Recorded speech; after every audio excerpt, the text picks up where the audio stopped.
ඔයත් ඔයාගේ හීනි පසුපස හඹා යන්න බයෙන් ඉන්න කෙනෙක්ද? ඉතින් ඒ බය නැති කරගන්න පුළුවන් විදිහේ පොතක් ගැන තමයි මම අද විස්තර කරන්න යන්නේ. අද මම රිකමන්ඩ් කරන්න යන පොත තමයි ගොඩක් ප්‍රසිද්ධ ලේඛකයෙක් වන පාවුලෝ කොයියෝගේ The Alchemist කියන පොත. මේ පොත සිංහලට ට්‍රාන්ස්ලේට් කරලා තියෙනවා චූලානන්ද සමරනායක මහත්තයා. සන්තියාගෝ නම් සැරිසරන්නා කියලා. මෙන්න මේ පොත.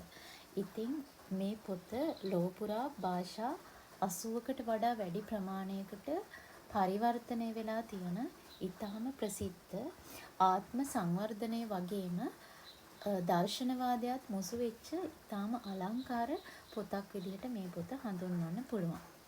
ඉතින් අපි අද මේ The Alchemist කියන පොත ගැන කතා කරමු. මේ පොතේ ප්‍රධාන චරිතය සන්තියාගෝ කියලා ඉන්ඩේර තරුණයෙක්. ඉතින් මේ තරුණයා ආසයි සංචාරය කරන්න. මෙයාට නිතරම පෙනෙන හීනයක් තියෙනවා. ඒ හීනෙන් එයාට පෙනෙනවා එයා ඊජිප්තු කාන්තාරයේ පිරමීඩයක් අසල තියෙන නිදානයක් සොයා ගැනීමක් සම්බන්ධව. ඉතින් මේ සන්තියාගෝ තීරණය කරනවා ඒ නිදානය සොයාගෙන යන්න. ඉතින් එයා හීනය හොයාගෙන යන ගමන ගැන තමයි මේ පොතේ සඳහන් වෙන්නේ.